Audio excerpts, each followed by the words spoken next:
Bismillahirrahmanirrahim. Assalamualaikum warahmatullahi wabarakatuh. Perkenalkan, nama saya Zakaria J. Pangestu, mahasiswa UIN Sunan Ampel, Surabaya, program studi Hukum Ekonomi Syariah dengan NIM 0502 022 0081. Video ini dibuat untuk tugas ujian tengah semester mata kuliah Hukum Tata Usaha Negara dan juga Hukum Acara Tata Usaha Negara yang diampu oleh Ibu Elva. Lalu dalam video ini saya akan menjelaskan mengenai keputusan tata usaha negara dan juga objek yang dapat disengketakan dalam peradilan tata usaha negara. Baiklah, sebelum kita membahas lebih lanjut mengenai apa itu badan atau pejabat tata usaha negara, lalu keputusan tata usaha negara apa sih yang dapat dijadikan objek sengketa, maka kita akan membahas terlebih dahulu mengenai definisi dari keputusan tata usaha negara.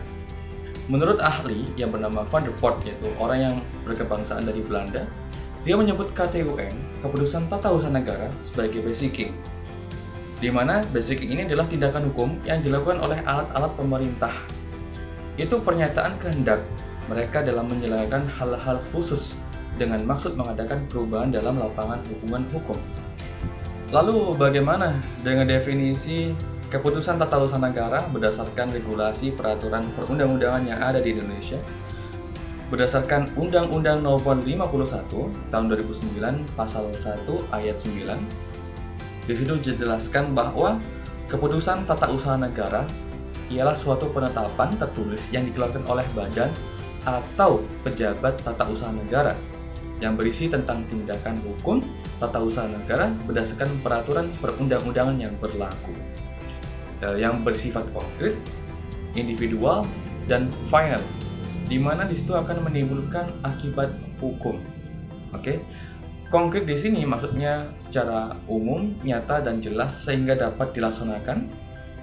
Kemudian individual artinya khusus bagi sesuatu hal yang khusus ya. Dan secara final artinya waktu itu juga langsung menimbulkan hak dan kewajiban. Bagi siapa? Bagi personal atau badan hukum perdata. Lalu, siapa juga yang dikatakan sebagai pejabat atau badan tata usaha negara? Berdasarkan pasal 1 angka 8 Undang-Undang Nomor 51 Tahun 2009, disitu jelaskan bahwa badan atau pejabat tata usaha negara ialah badan atau pejabat yang melaksanakan urusan pemerintahan berdasarkan perundang-undangan yang telah berlaku. Adapun unsur-unsur yang terkandung dalam penetapan tertulis ialah penetapan tertulis haruslah dikeluarkan oleh badan atau pejabat tata usaha negara yang berisi tentang tindakan hukum tata usaha negara berdasarkan undang-undang yang berlaku yang bersifat konkret, individual, dan final. Seperti yang saya jelaskan bahwa konkret di sini artinya jelas, nyata, dan secara umum sehingga dapat langsung dilaksanakan. Kemudian bersifat individual artinya berlaku pada suatu yang khusus saja ya, dan personal.